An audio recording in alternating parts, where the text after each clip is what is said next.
this is an iHeart podcast. Guaranteed human. It's an Olympics you'll never forget. Prime time in Milan. The moments. Chloe Kim with the gold medal flex. The stars. Ilya Malinin. Out of this world. The spectacle from beautiful northern Italy with very special guests every night of the Olympics. Experience the world's biggest show. Prime time in Milan. Tonight, 8/7 Central on NBC and Peacock.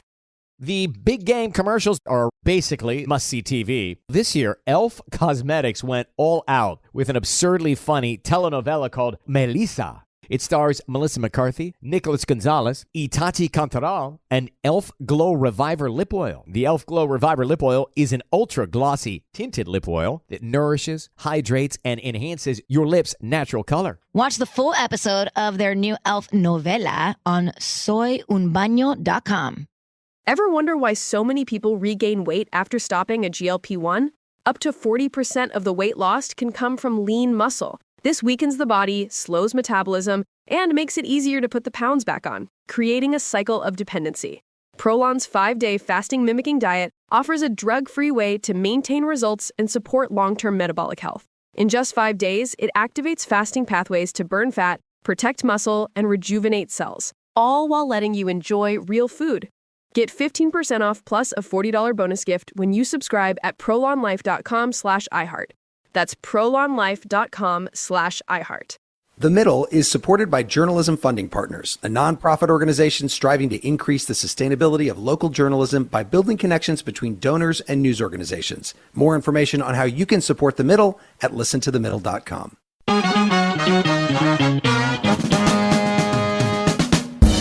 Welcome to The Middle. I'm Jeremy Hobson, and I am joined, as always, by our house DJ, Tolliver. And Tolliver, as we go to air live, it is almost 4:20. You know what, Jeremy? As a musician with dreadlocks, this is like a national holiday for me. Well, and also, we are so on the news here at The Middle by doing that. So we're going to be talking this hour about cannabis legalization and how well it is working. It has only been about 12 years since Colorado and Washington State legalized it for recreational use. Now 24 states have done the same, and more could legalize it this year. But because things have moved so fast, there hasn't been a lot of time to see how things are working where it is legal. So that's our question this hour. How is it going? You can weigh in at 844-4MIDDLE. That is 844-464-3353. And we'll get to your calls in just a moment. But first, last week, we asked you if you were able to save money for the future, and we've got a lot of really great calls from all over the country, a lot of 30-year-olds. Take a listen to some of the voicemails that came in. My name is Drum Murray. I live in Aiken, South Carolina. Hi, my name is Anastasia. I'm calling from Hastings, Michigan. Hi, my name is Joe, and I'm calling from Wheaton, Illinois.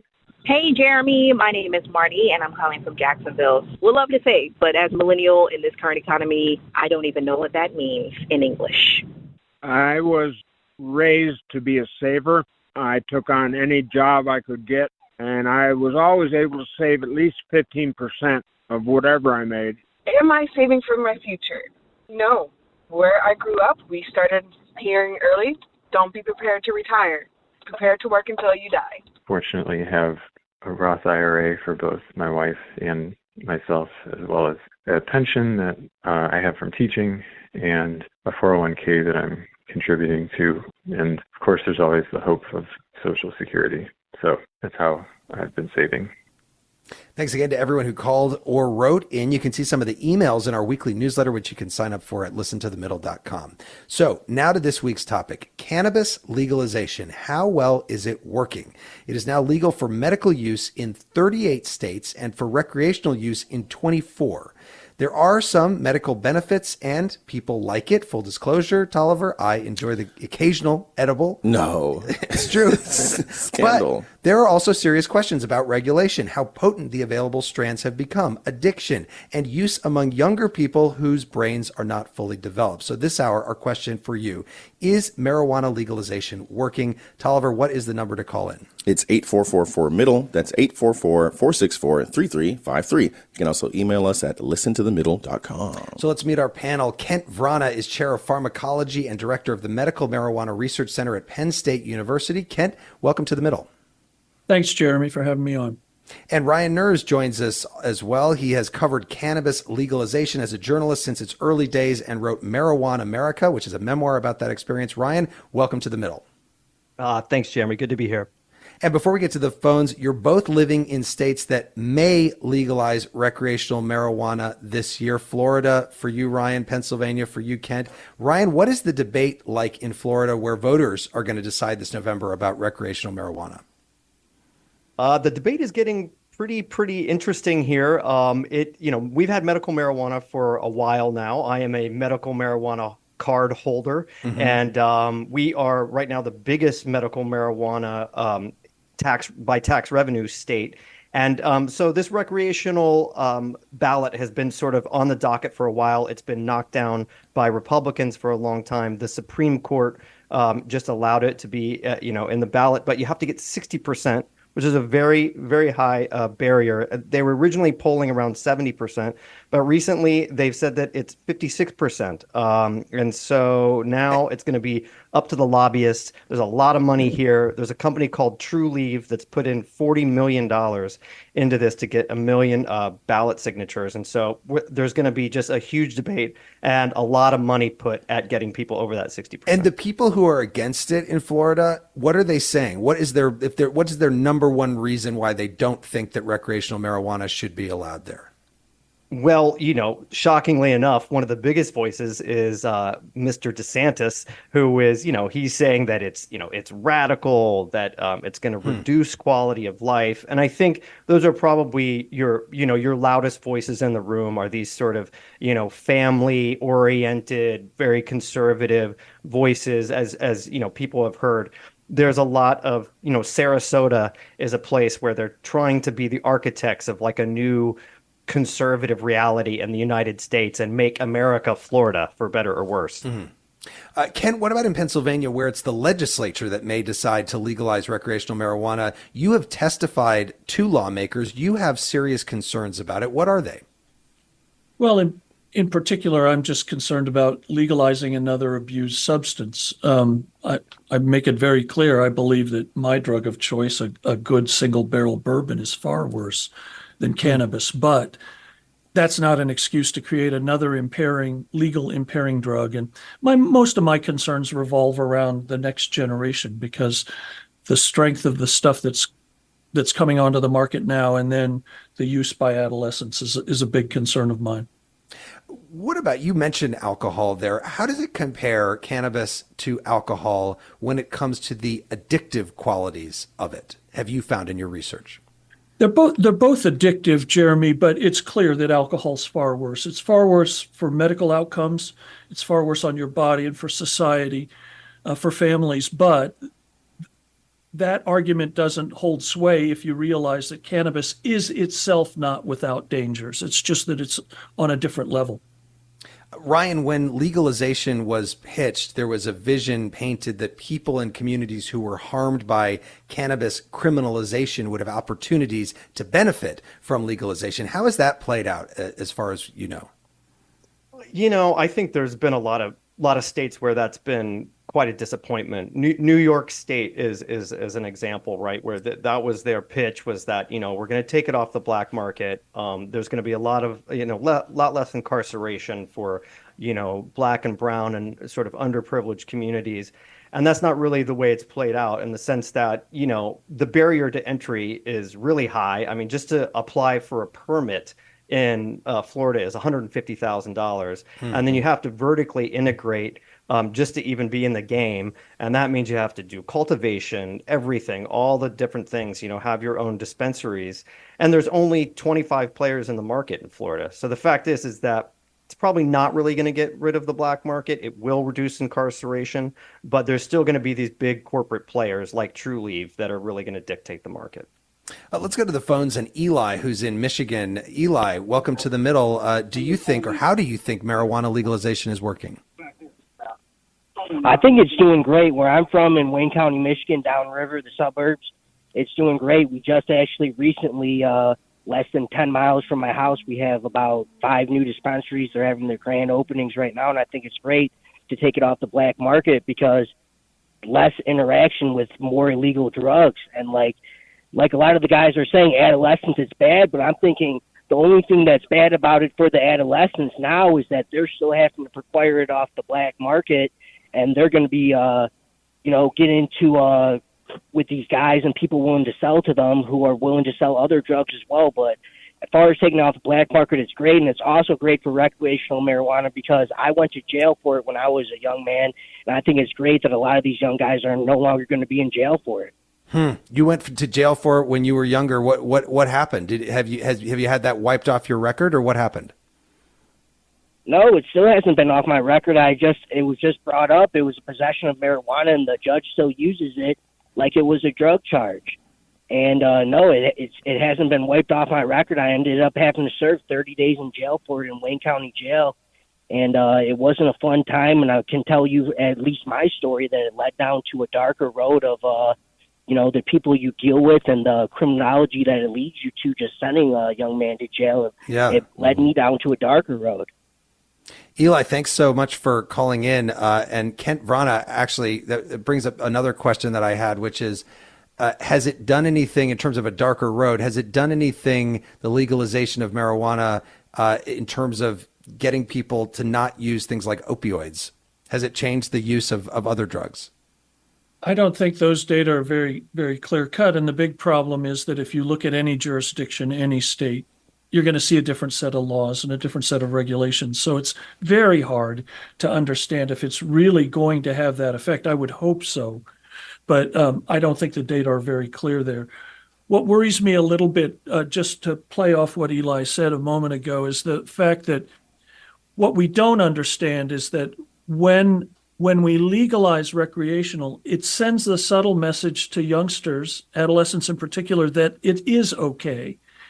And the fact of the matter is, while it will not be as immediately destructive as alcohol, it still has its problems. One of the most significant, perhaps, is the increased association with schizophrenia later in life. So it's not nearly as destructive as alcohol. But as I said at the outset, is that a reason to add another potentially dangerous compound to our youth? Ryan, what do you think about that?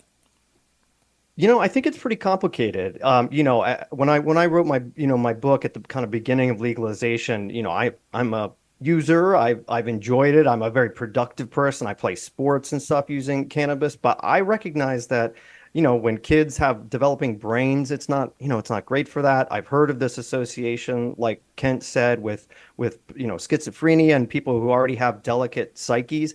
I think it's pretty delicate, and we're here in Florida as a state that has not limited the concentration you can use. So you can, I can go to my medical marijuana dispensary and get 95% THC, and there's people doing that. They don't realize you go to a liquor store, the difference between beer and vodka and like Everclear or like almost like a moonshine, right. And sometimes you're getting like moonshine.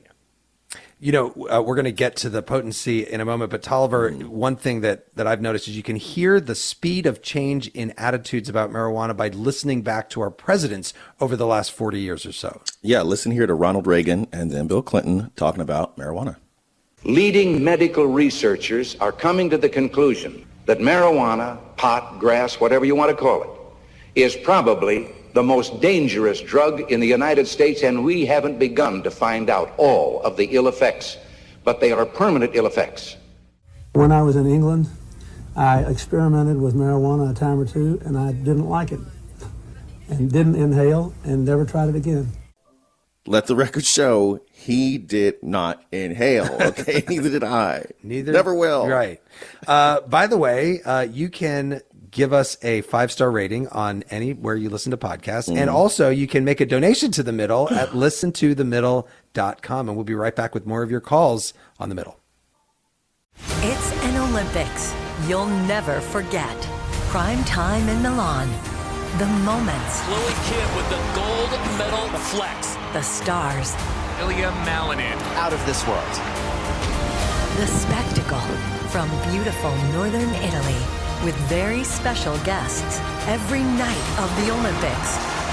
Experience the world's biggest show. Prime time in Milan, tonight 8/7 Central on NBC and Peacock. Welcome to the A Building. I'm Hans Charles. I'm Menelik Lumumba.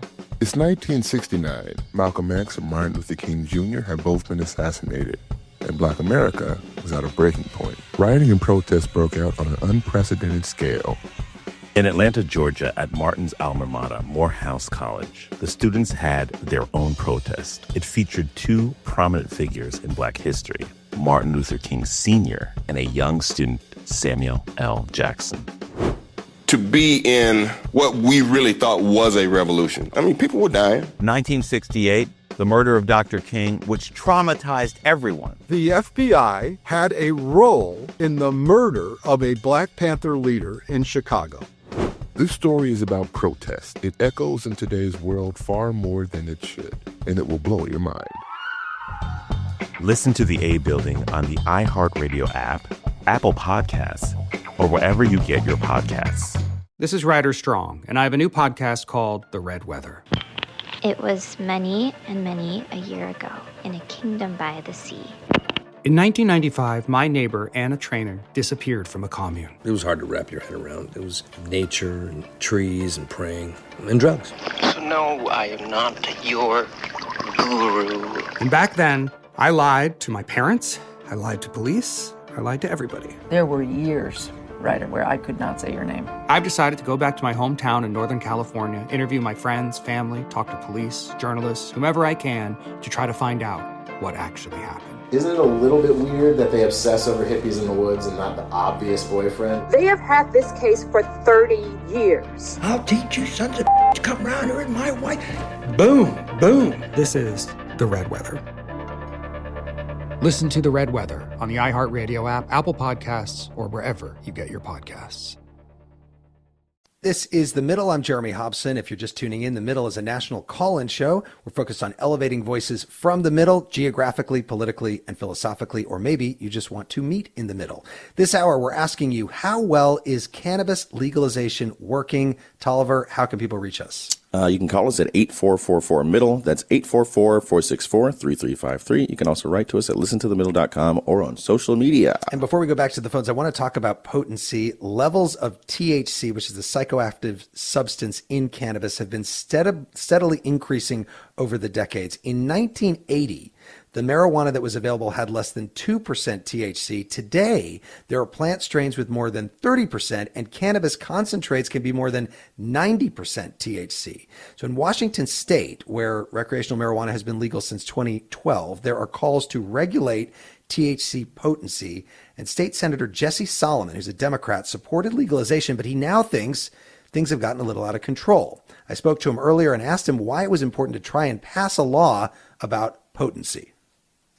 Well, when we passed the legalization of marijuana, it was essentially the flower that you'd smoke the bud. We didn't have all these derivative products that were created in a lab. But now what we're seeing is they isolate the THC. They make products that are many, many, many times more potent, almost 100% THC.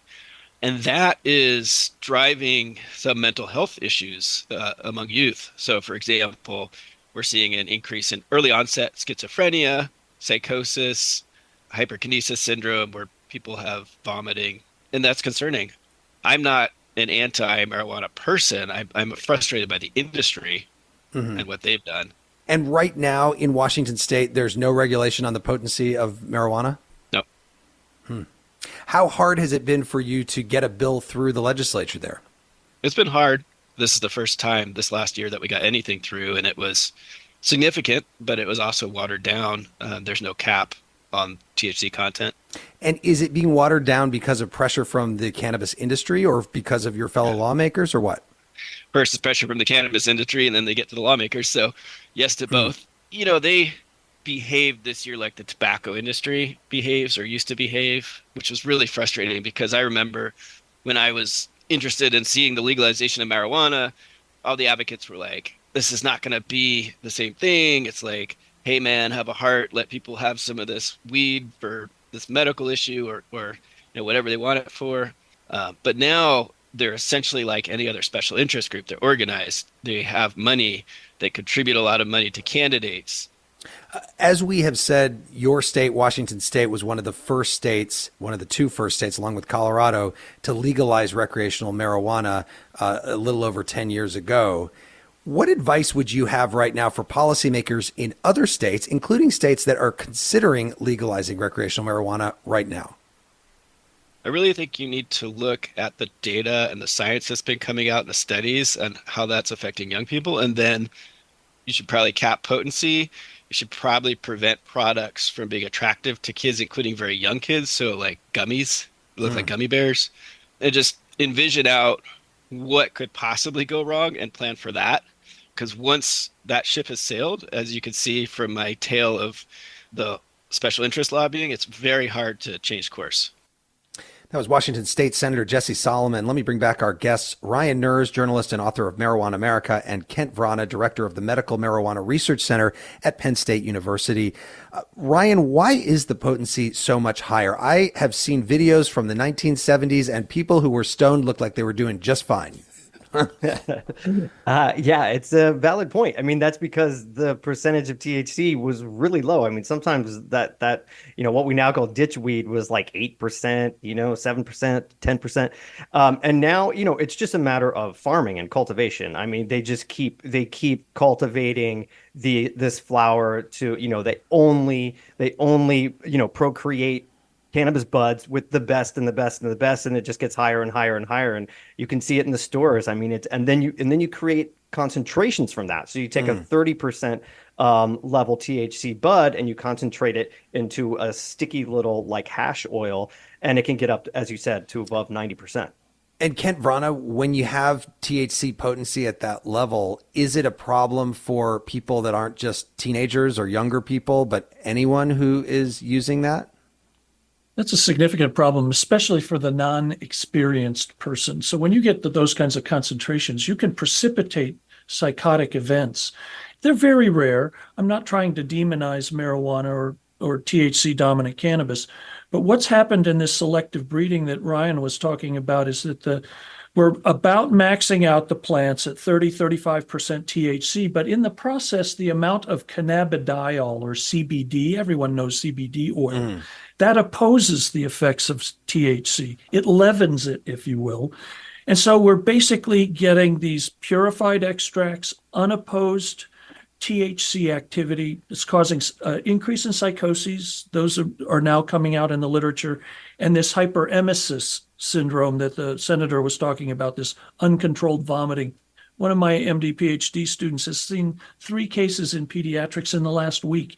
And that used to be a thing very rare. So it is a problem. A lot of calls coming in. Let's go to Javon, who's in Tampa, Florida. Javon, welcome to the middle. Go ahead. Yeah, I think there needs to be a maturing in the way we understand marijuana use. About just over 100 years ago, liquor consumption any time of day while on the job before driving, these things were relatively common, which in some ways led to prohibition and radical changes in the way we thought of socially, politically, and legally about the consumption of alcohol. And I think that's where we are with marijuana now. As the guests have been speaking about, the concentrations of THC have escalated. People are experiencing dangerous side effects. So we just need to kind of grow up in what we think of as safe recreational or even medicinal use if this is going to be something that we allow in our communities. I don't know if it's working. I just think we need to be more thoughtful about what does it mean to enjoy marijuana versus, we're kind of in a wild, wild west period right now. Are you going to be voting for legalization recreationally in Florida this November? Yes, I will. I think there are the criminal charges that people are facing for recreational use. The harm that does to our communities are tremendous. I think overall legalization is a better path than criminalization. People are going to smoke pot. Keeping it illegal is just going to continue to feed into a criminal justice system that disenfranchises Black and brown and poor people. Javon, thanks for that call. Ryan, what about what Javon said there about sort of a cultural shift in the way we think about consuming marijuana. Do you think that any has really happened over the last 10 years since it really started to be legal in many places? Oh, yeah. I think there's been a massive cultural shift. I mean, I think part of the positive side of that was there used to be this cliche of the like couch locked stoner with, Cheetos dust on his chest doing nothing. And now we realize, there's plenty of musicians and I have friends who are investment bankers, lawyers who are absolutely productive and use cannabis in a totally fruitful way.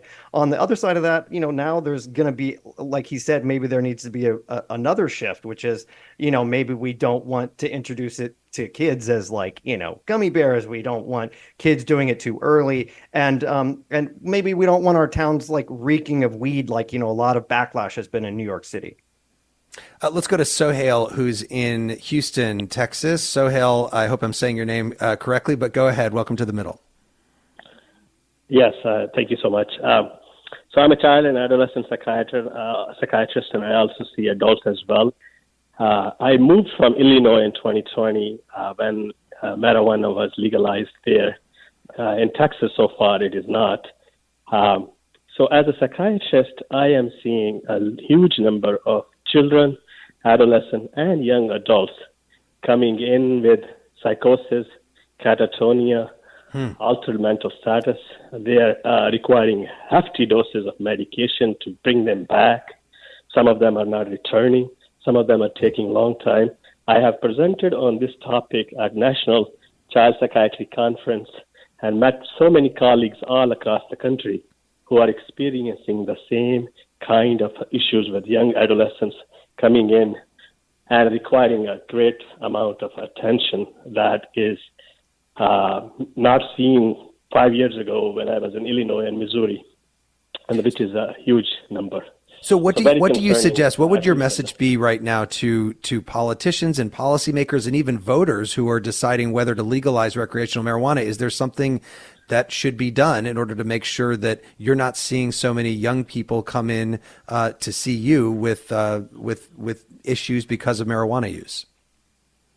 One message would be clear to have a medical expert. So, for example, in Illinois, there was none medical expert available or, weighing in and giving their expert opinion as to what it is, what are the, potential side effects. I mean, marijuana is a gateway drug. When I worked at the rehab, there were so many people who started with marijuana, ended up in meth in their 30s. So from medical experts, I think their potential experience should be taken into consideration when the policy is being made, and gummies and candies should be monitored. I can walk into a gas station here in Houston next door, and I can find any gummy, and there's no age limitation. And it has a THC or synthetic products. Right. Sohail, thank you very much for that. And Kent Vrana, let me go to you on that. What do you make of that? It's a lot of what you've been talking about as well. Well, I think it's part of the problem is the unregulated materials. I think the country would benefit tremendously by having a unified idea of what's going on.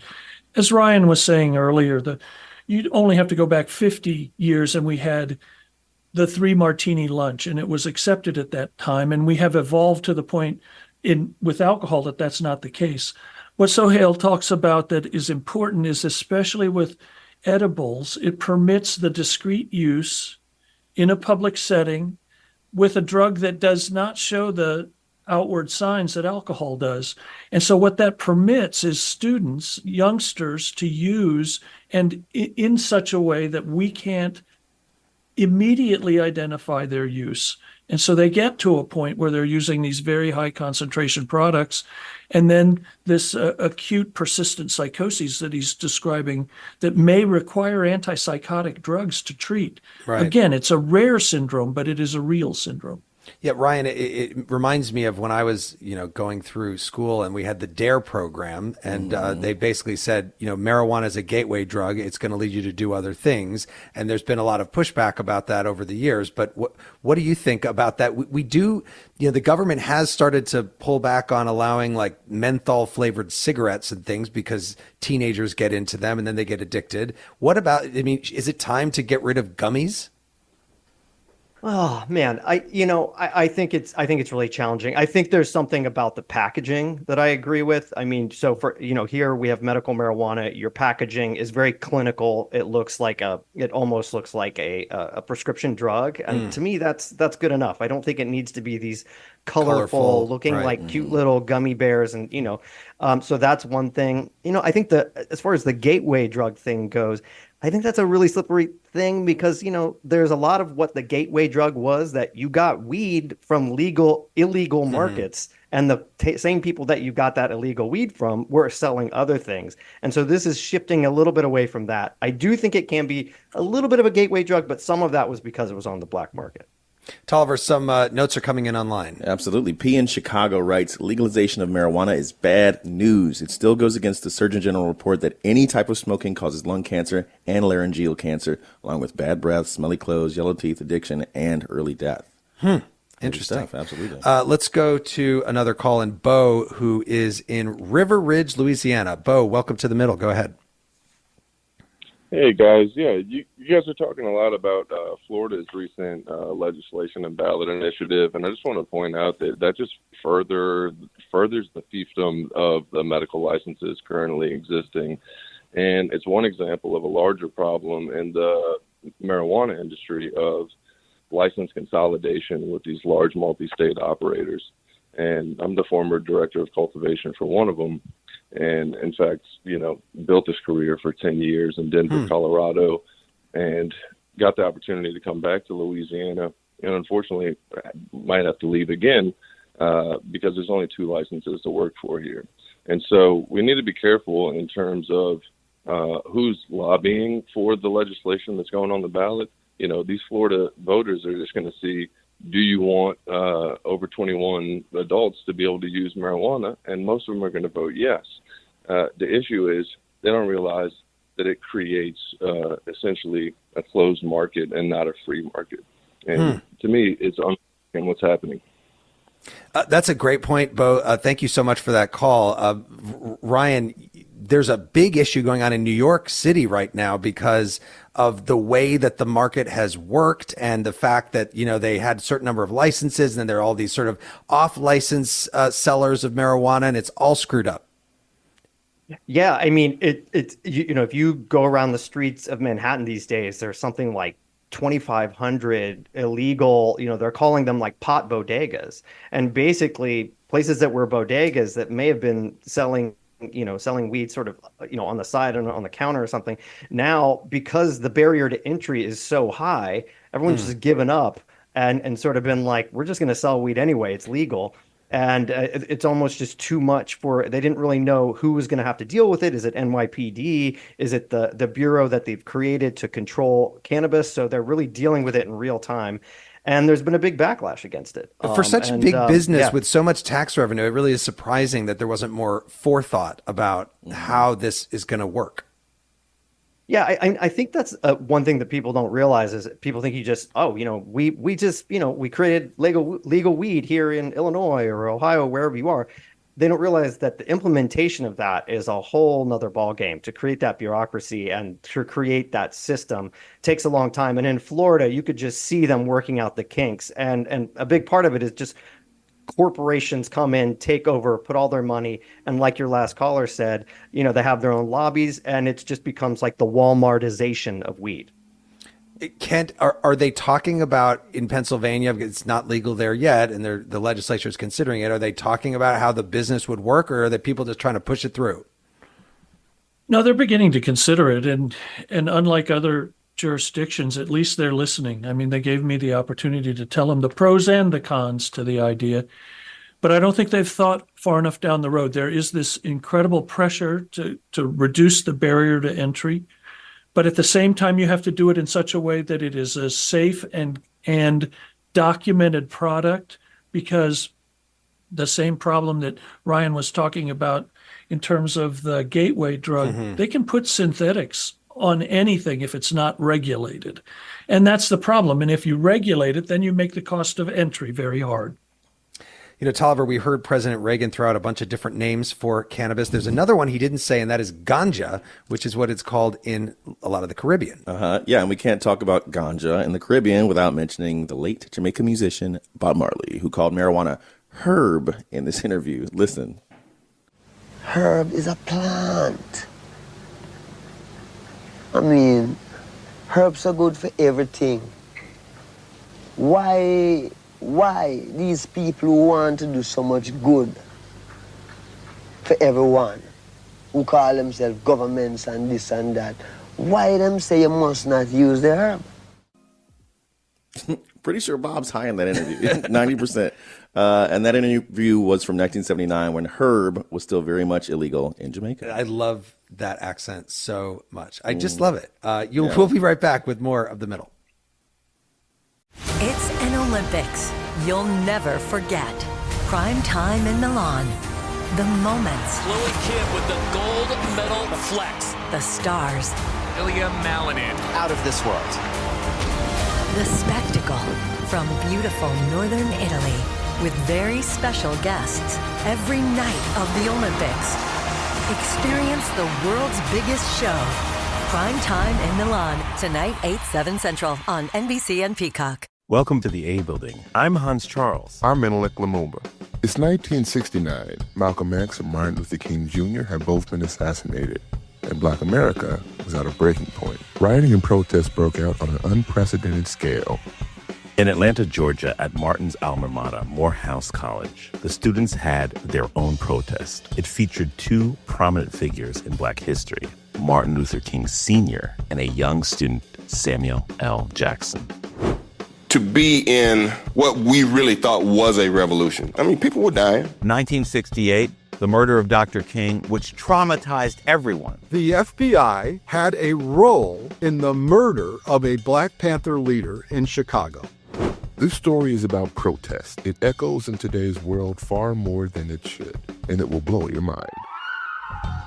Listen to the A Building on the iHeartRadio app, Apple Podcasts, or wherever you get your podcasts. This is Ryder Strong, and I have a new podcast called The Red Weather.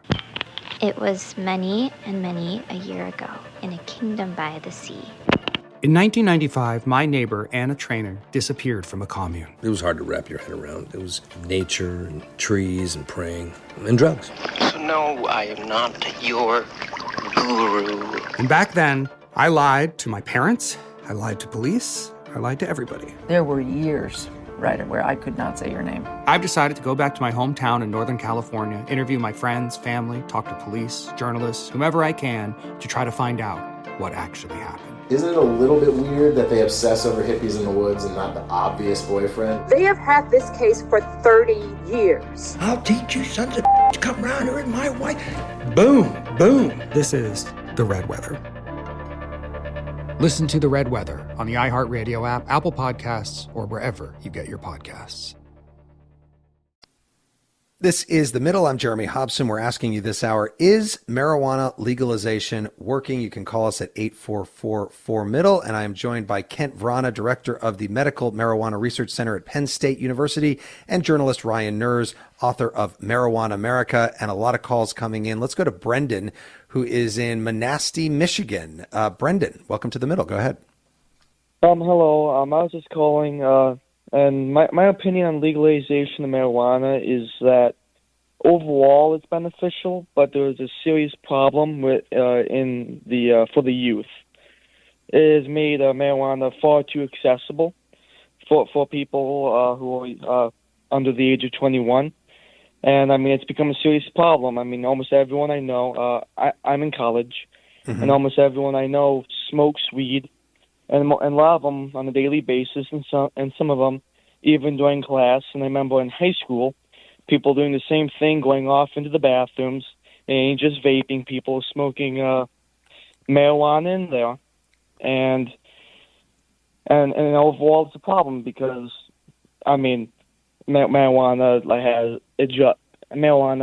impacts like the brain of developing people under the age of 25, and such of the extent of youth though smoking marijuana is a problem. And I have seen like people's like firsthand, I've seen people's like personalities kind of change, and then their ambitions change after smoking marijuana. Now, it's not the most drastic of change, like how people have said in the past, like oh, he smoked pot and then he murdered his whole family, like nothing like that. Right. But it has been. You've noticed some changes. A detrimental change. Yeah. Like Brendan. It is overall detrimental. Brendan, thank you very much for that call. Let's get to another one. And Patty, who is in Tampa, Florida. Hi, Patty. Go ahead. Welcome to the middle. Hey, Jeremy. Great show. A couple things. I definitely don't want the Walmartization of weed, but I'm all for it being legal. And I am here to say, as an adolescent, I did get high, and it was actually helpful and arguably probably more helpful than any psychotropic medication that was available at the time that could have also done, some permanent remapping of my brain, maybe not in a positive way, right? So maybe we should stop looking at this as a one-size-fits-all silver bullet. I mean, regulation, great thing. Let's be thoughtful about it. But also, aren't we disenfranchising cartels? I mean, if we take a source of income out of their hands and legalize it, isn't that a good thing? Patty, thank you for that. Kent Vrana, two very different views there from our listeners. Yeah, but I think they both have a nugget of truth in what they said. I think to the latter point about the cartels, the problem is that because the legislatures want to tax it, it's going to have a cost disadvantage, and so there'll still be a black market. There's no question about that. And as for the change in personality and the substitute for other psychotropic drugs from both of those speakers, that's true. It's highly individualized. One size does not fit all, and I cannot say that you're going to use this and you're going to have problems. Many people lead long, productive lives smoking pot on a regular basis. But the data are clear that for a subset, that's not the case. Let's go to Kaylin, who's in Burrillville, Rhode Island. Kaylin, what do you think? Welcome to the middle. So I actually work in the cannabis industry here. I live in Rhode Island, but my town is right on the line of Massachusetts, where cannabis has been legal for quite some time. And I, as a cannabis user, since long before cannabis was legalized, I think I've seen an overall positive change in just the culture and the overall safety of cannabis in general. I think that it's important. At least in Massachusetts, there's strict third-party testing for everything in the dispensaries. Yeah. And I think that it's important to note that even though the potencies might be higher, it's still it's an overall safer environment. Yeah, there's still some testing there. Ryan Nerz, it's funny, we've already had a couple of calls from people who have worked or do work in the cannabis industry. What does that tell you? Yeah, I mean, I think there's a lot of people in the cannabis industry who are really sort of disenchanted with it. You know, the man who called from Louisiana, you know, who thinks that it's become this tiny little market, and they're lobbying for it. And I can tell you, when I was researching this, and still there's a lot of people from the world of cannabis who, if you say anything against it, they'll come at you and they make you feel like a square and like an idiot. And I think that you know, at the same time, there's a lot of people who really appreciate the fact that you can now go to a place and have a thing where they tell you how much THC is in it, how much CBD is in it, and have it just like a liquor store where you actually know what you're getting. So I think there's sort of both sides so there's people who are from the actual sort of institutionalized cannabis world. Mm-hmm. Daisy is joining us from Belleville, Idaho. Daisy, welcome to the middle. Go ahead. Thank you very much. I'm a 67-year-old cancer survivor. I grew up in the 60s and 70s, and cannabis and hard drugs were in their kind of popularity infancy, if you will. And, you know, smoking pot back then was a different experience for me. I tried it. I didn't really like the way it made me feel. It was a popularity thing. However, when I did smoke it, and legally in California, I had a medical reason for it, and it was prescribed for me. I did not like the way it felt, although it did stimulate my appetite, which helped me through my chemotherapy. And that was a benefit of it, even though for me, the experience was not pleasant. I don't believe that children have the ability to say no to something that's popular, and I think peer pressure would play a lot of things. Also, in gummy form, they're tasty, and therefore it, for children, anyone under a certain age, and I'm not sure whether that's 18 or 21. Right. I'm also a child of drug addicts and alcoholics, and in that way, I feel that criminalization of drug users is really does do nothing as far as the becoming alcoholics or drug addicts. Right. I think that might have a genetic thing, and people are going to use drugs and alcohol, and I don't believe that a government can really stop that impulse. Yeah, Daisy, a lot there. So let me go to our guest on that. Ken, what about the medical benefits of it? What do you know in your research about the medical benefits of marijuana for people like Daisy, who's a cancer survivor? She is a poster child for the medical benefits. Let's remember that we've got 4 FDA, federal government approved drugs that are derived from cannabis. Dronabinol, which is just purified THC in an oral form that stimulates the appetite, as Daisy said. We've got one that CBD, purified CBD for epilepsy. It has medical benefits. But going back to what Ryan said perhaps 30 minutes ago, who thought it was a good idea to put a strong psychoactive drug in something that looks like a gummy bear? We had our first death attributed to cannabis in a youngster that got into mom's gummies, and mom's serving time now for negligent homicide. And so that's something that we've got to get under control. And I like your idea, Ryan, that let's not make it colorful. Let's not put flavorants in it. It's used for a medical benefit. And then I'll very quickly close by pointing out that a lot of our elderly patients in the medical program here in Pennsylvania say, I don't want to smoke because I don't want the way it feels, but it helps me with this or that problem that I have. I'm all in on that. It's just, we've got to get our hands around how to do it. Tolliver, some messages coming in at listentothemiddle.com. Absolutely. LD in Colorado says, my vote for marijuana is the only vote I regret. It has ruined my home state. All my friends are on it, and they are highly addicted to it. Jeremy, the last time I did an edible was in Colorado Springs, and it was the worst time of my life. So I can only agree with LD. Exactly. Okay, let's go to Aaron, who's in Chicago. Hi, Aaron. Welcome to the middle. Hey, how you doing? Doing great. Go ahead. Thanks. Yeah, you know what? I think legalization has its merits and also has its downfalls. I want to first start by saying that cannabis users are not criminals, and the only way to get cannabis into a realm of safety in the public is legalization on a federal level. You guys have touched on, packaging and THC amounts and the benefits and the downfalls. The only way to do that is have a federal standard, because if you go to different states, they're all different. The amounts you could buy, the kinds you can get, and it's very deceiving when you go into a place that you've never been before, and you maybe get an edible or a kind of smokable product. You might not be familiar with percentages, and that's a huge thing.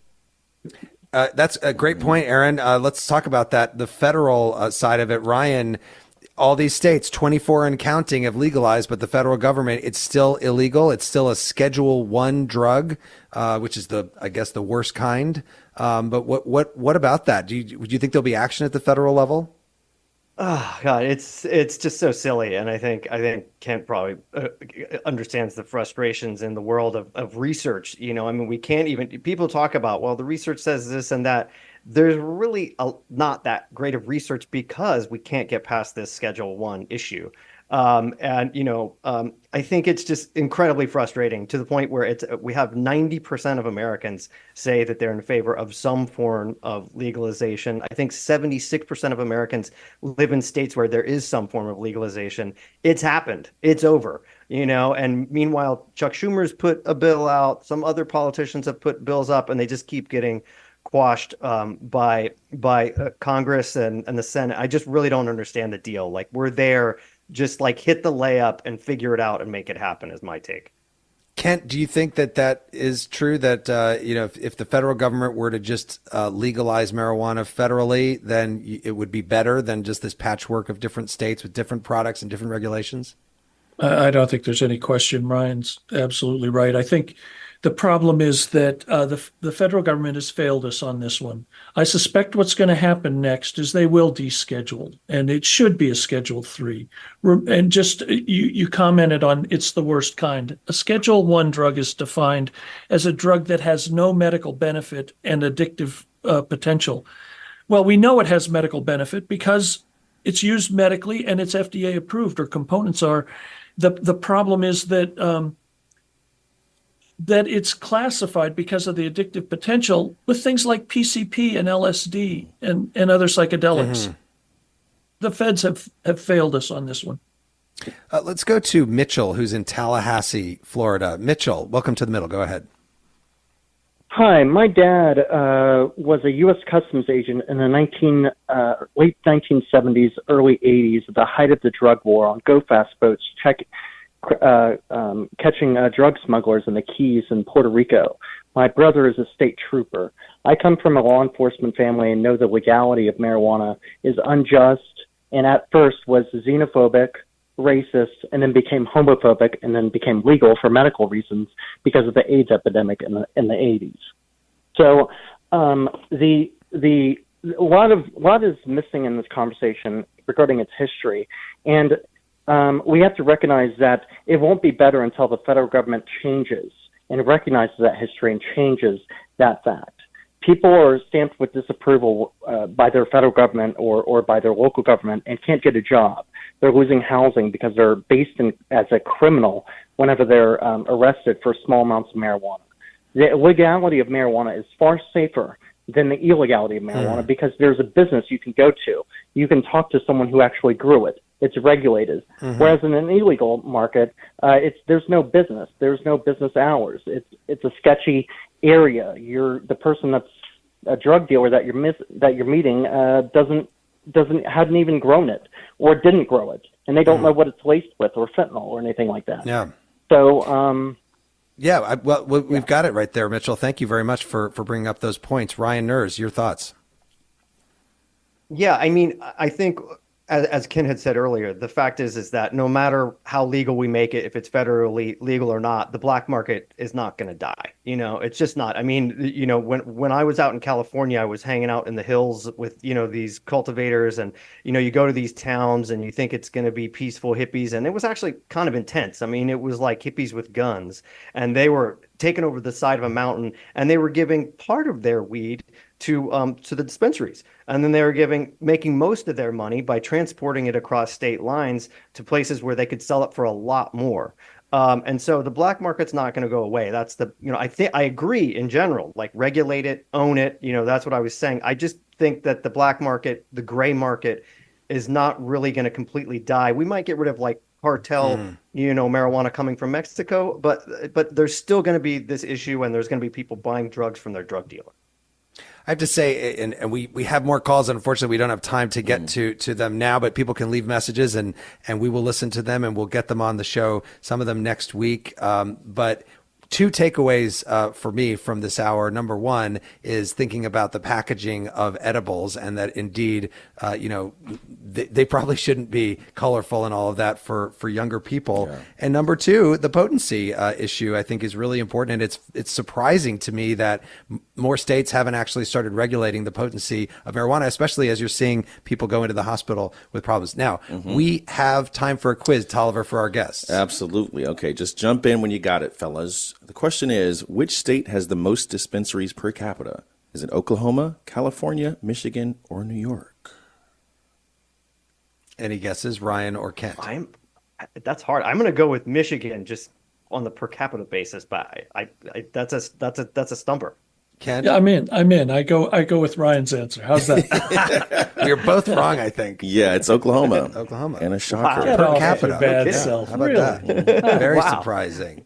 Well, I want to thank you both. Ryan Nobody Nerz, told me there was going to be a quiz. Well, it's a surprise. You didn't know that Bob Marley was going to show up in the show either. I did. Kent Vrana, who is chair of pharmacology at Penn State University and the director of the Medical Marijuana Research Center, and Ryan Nerz, a journalist and author of the book Marijuanamarica. Thanks so much to both of you. Thanks for having us. It's been great fun. And Tolliver, what do we have on tap for next week's show? All right. So I know everyone wants to forget that we just went through a once-in-a-century pandemic, but in many cases, we are still living in the shadow of it. So we're asking, are you still feeling the effects of the COVID pandemic? That could be the increased cost of everything, how you work, your health, what COVID has done to your relationships or your life in general. You can call us at 844-464-3353 or write in at listentothemiddle.com. It's going to be a really interesting show as well. The Middle is brought to you by Long Nook Media, distributed by Illinois Public Media in Urbana, Illinois, and produced by Joanne Jennings, Harrison Patino, John Barth, and Danny Alexander. Our technical director is Jason Croft. Our theme music was composed by Andrew Haig. We also want to say thanks to Nashville Public Radio, iHeartMedia, and the more than 410 public radio stations that are making it possible for people across the country to listen to The Middle. I'm Jeremy Hobson. Talk to you next week.